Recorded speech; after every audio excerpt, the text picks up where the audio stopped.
प्यारे बच्चों अस्सलाम वालेकुम। आज हम दूसरा सबक पढ़ेंगे। इसका उन्वान है ईसार का जज्बा। ईसार कहते हैं कुर्बानी को। आप अपनी किताब का सफ़ा नंबर 49 निकालिए। मैं पढ़ता हूँ, आप गौर से सुनिए और समझने की कोशिश कीजिए। अदनान एक ताजिर था।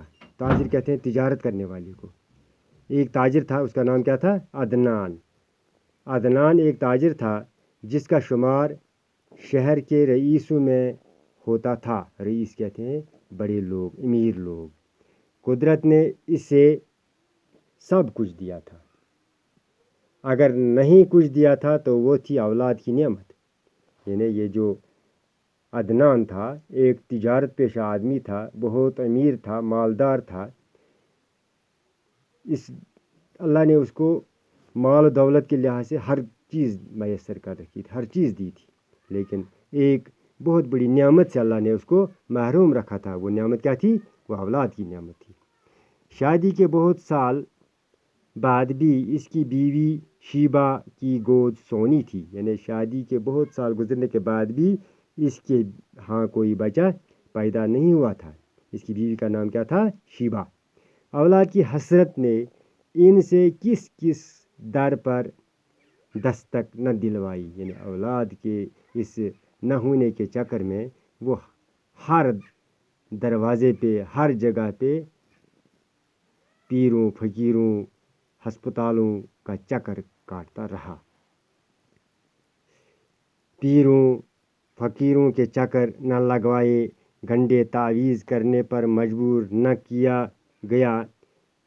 किया पर मुराद बर आने की कोई सूरत पैदा न हो सकी। यानी इतनी कोशिश करने के बावजूद भी इससे ये औलाद की नियामत हासिल न हुई। अल्लाह ने नहीं दी, क्योंकि देने वाली ज़ात सिर्फ अल्लाह की है। कुछ वक़्त यूं ही गुजरने पर दोस्तों यारों को भी तशवीश हुई। किसी ने दूसरी शादी की सलाह दी तो किसी ने बच्चा गोद लेने का मशवरा दिया। कुछ ने थोड़ा और इंतज़ार करने और इलाज कराने पर जोर दिया। अदनान तो शायद ऐसा ही करता, मगर शीबा इंतज़ार के हक़ में न थी। इसका ख्याल था कि इन्हें अगर कुछ करना है तो फ़ौरन कर लेना चाहिए, चाहे फैसला दूसरी शादी करने का हो या बच्चे को गोद लेने का। इन्हें फ़ौरन कुछ न कुछ करना चाहिए। अदनान को चूँकि दूसरी शादी गवारा न थी, इसलिए फ़ैसला ये हुआ कि किसी बच्चे को फ़ौरन गोद ले लिया जाए। यानी अपने इन दरबारियों ने, अपने दोस्तों अहबाब ने बादशाह को मशवरा दिया, इस रईस को मशवरा दिया, इस ताजिर को मशवरा दिया। बादशाह नहीं था, ताजिर था। कि आप के यहाँ काफ़ी माल दौलत है, लेकिन इस माल दौलत का कोई हसर नहीं है, कोई कद्र कीमत नहीं है जब तक न आपके यहाँ कुछ इसका वारिस मौजूद न हो, कोई इसका वारिस मौजूद न हो। तो किसी ने इसको मशवरा दिया कि आप दूसरी शादी कर लें ताकि आपके यहाँ कोई बच्चा पैदा हो।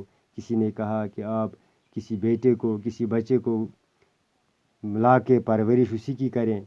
किसी ने कहा आप और ज़रा इंतज़ार कर लो। लेकिन शीबा जो थी इसकी बीवी, वो इसके हक़ में न थी। वो बिल्कुल इस जल्दबाजी में उसने सोचा कि अगर जो भी इस रईस को मशवरा करना है, इस ताजिर को मशवरा करना है, अदनान को मशवरा करना है, वो फ़ौरन कर ले, चाहे वो दूसरी शादी का हो, चाहे उसको कोई बच्चा गोद लेने का हो। तो इस तरह से मशवरा हुआ कि अब अदनान चूँकि दूसरी शादी करने के हक़ में नहीं था, तो उसने फैसला लिया कि अब किसी बच्चे को ही गोद लिया जाए। इस तरह से चंद रोज़ कबल ही इनके महल्ले का एक नौजवान जोड़ा जीप के हादसे में जाँ बहक होने की वजह से अपने 1 साल के खूबसूरत बच्चे को पीछे छोड़ गया था। देखो अल्लाह का करना क्या है।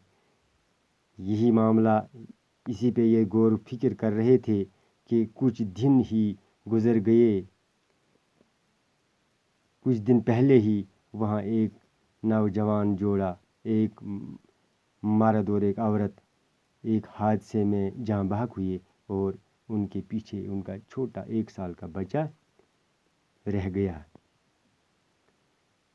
انہوں نے اسی کو گود لے لیا۔ جابر نے اب کیا کیا، اسی بچے کو، یہ یتیم بچہ جو تھا اسی کو گود لیا۔ بچے کا نام زین رکھا گیا۔ چند ہی دنوں کے اندر گھر کی فضا بدل گئی۔ بچہ کیا ملا جیسے آنگن میں بہار اتر آئی۔ عدنان اور شیبہ دونوں بچے کی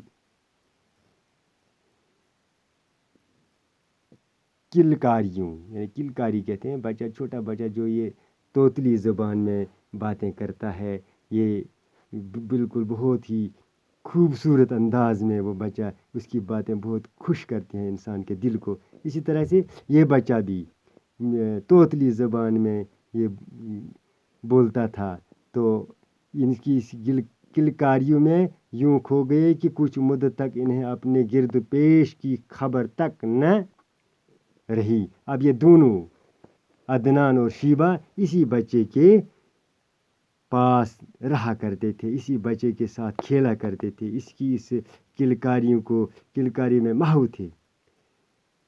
وہ ان کی آنکھ کا تارا ہی نہیں، روح کی ٹھنڈک اور دل کا قرار بھی تھا یہ بچہ جو انہوں نے گود لیا۔ شیبہ کی تو جیسے اس میں جان تھی، وہ دن بھر اس سے کھیلتی رہتی، کبھی اس سے ایک طرح کے کپڑے پہناتی اور کبھی دوسری طرح کے۔